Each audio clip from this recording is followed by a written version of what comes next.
नमस्कार मंडळी. आता सध्या शाळेचे दिवस सुरू झालेत.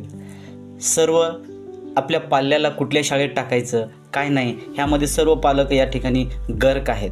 अशाच परिस्थितीमध्ये लहान मुलावर सुद्धा आपण काही दुष्परिणाम होतात, ते आपल्यामधून सुद्धा चुका होतात. लहान मुलावर जे काही जण ओरडण्याची पद्धत आहे, ओरडण्यामुळे जे दुष्परिणाम होतील विद्यार्थ्यावर, त्या मुलावर, त्याबद्दल मी तुम्हाला 2 शब्द सांगतो. कसं आहे माहिती आहे का, भीती आणि असुरक्षिततेची जी भावना ओरडल्यामुळे मुलं घाबरतात. कुठल्याही पालकांनी आपल्या पाल्यावर ओरडायचं नाही, त्याला एका समजूतदार पद्धतीनं समजून सांगायचं.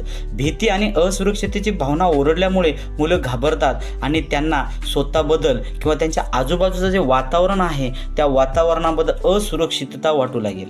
कारण घरीच तसं वातावरण आहे तर बाजूला किती दुष्परिणाम असेल असं त्यांच्या मनामध्ये वाटून जाते. आणि 2 नंबर मी सांगतो तुमच्यासाठी की आत्मविश्वास हा कमी होतो त्यांचा.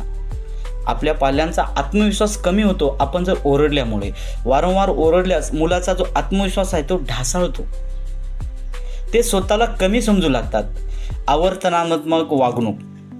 तिसरी गोष्ट, आवर्तनात्मक वागणूक म्हणजे काय? ओरडण्याने वागणूक सुधारण्याऐवजी अनेकदा मुलामध्ये जास्त हट्टी किंवा आक्रमक बनतात. ते मुलं त्यांच्या मनामध्ये तुमच्याबद्दल असलेली जी भीती आहे ती कमी व्हायला लागते, म्हणून ते एकदम आक्रमक आणि उद्धट होतात.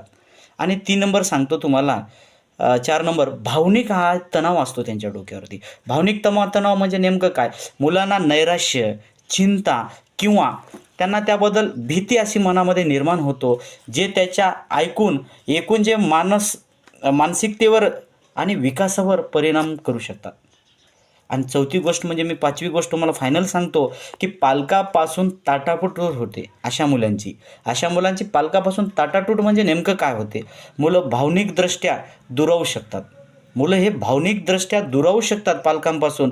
आणि पालकांसोबत मुख्यपणाने बोलणं म्हणजे काहीच न बोलता त्यांच्यासमोर थांबणं आणि स्वतः या ठिकाणी कमी होऊ शकतात. त्यामुळे सर्व पालकांना विनंती आहे की मुलांवर ओरडण्याऐवजी त्यांना प्रत्येक गोष्टीबद्दल समजून सांगण्याचा प्रयत्न करा. धन्यवाद.